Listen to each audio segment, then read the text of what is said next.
대학에 입학할 때 어떤 기대를 갖고 대학에 입학하셨습니까? 다들 가니까 갔어요. 네, 그냥 다들 당연히 가야- 거기까지 가야 된다. 아니 뭐 대학까지. 좀 옛날 얘기긴 한데 어릴 때 우리 때 유행했던 게 남자 셋 여자 셋이. 아, 시트콤? 그래, 그게 막 로망이었어. 대학 생활의 그게 로망. 보면은 저렇게 살 수 있나? 그러니까. 그런 기대감을 갖고 왔는데 우리 논스톱 보고. 현실은 남자 셋 그리고 남자 셋이었어.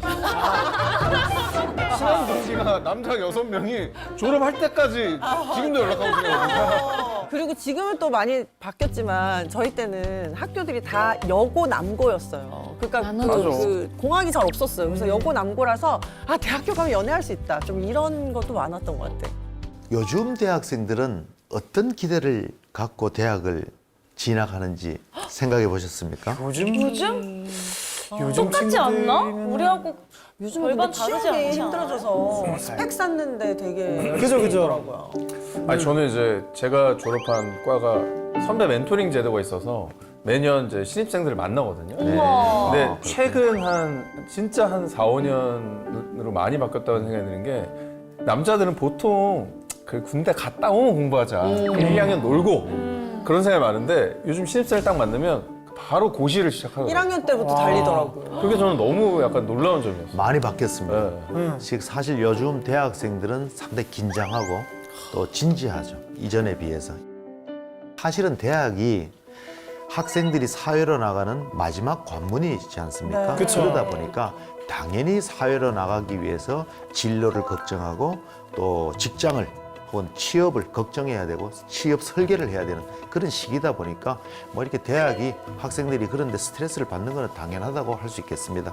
하지만 대학이 취업만을 위한 그런 공간은 아니지 않겠습니까? 그래서 대학 내에서 어떤 문화라든지 사회로 나가는 여러 가지 준비가 필요한 그런 기관의 역할을 다시 한번 생각해 봐야 되지 않을까.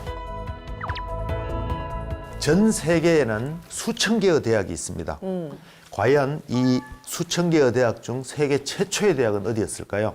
최초? 유럽 그리스. 쪽에 있는. 유럽 쪽. 네. 맞아요. 유럽 쪽. 로마 쪽 아니에요? 아무래도? 그렇죠. 아테네 보면은 예전에 그 아리스토텔레스나 플라톤 그러니까. 약간 이런 걸 모여서. 만들어가지고 모여서 막 그러니까. 토론을 하고 그랬잖아요. 네.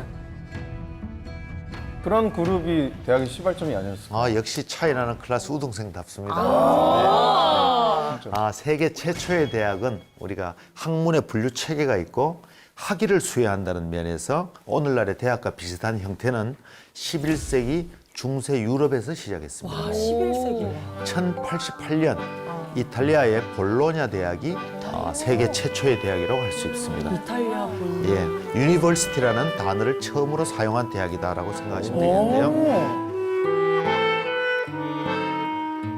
유니버시티라는 뜻은 학문의 공동체, 학생과 선생의 어떤 뭐 공동체 뭐 이런 뜻으로 유니버시티라는 단어에 사용된 그런 대학이 되겠습니다. 그 이후에 영국의 옥스포드 대학 잘 아시죠?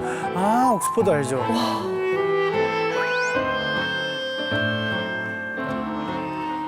다음으로는 프랑스 파리 대학 뭐 이런 대학들이 중세 유럽의 최초의 대학들입니다. 중세의 대학은 토론을 중요하게 생각했습니다. 그래서 물론 강의도 있었지만 동네에 석학이 있다면 지식을 얻기 위해서 학생들이 찾아가게 되고 서로 질문을 하고 답변을 하는 그런 토론식 수업이 주를 이루었는데요. 이런 중세 대학에서는 자기들 스스로 모여서 자치권을 행사하다 보니까 자치가 중요해지고 또 토론 문화가 중요하다 보니까 자율성이 아주 강조되었죠. 대학의 자치나 자율권은 최초의 대학에서부터 이어져 내려온 어떤 대학의 중요한 어떤 가치라고 할 수 있겠습니다. 그 이후에 한 1800년 정도에 독일의 이 베를린 대학이 설립되었는데요. 지식과 사상을 새롭게 만드는 그러니까 연구의 기능이 이 대학의 역할로 자리 잡게 된 최초의 대학이 바로 이 베를린 대학이 되겠습니다.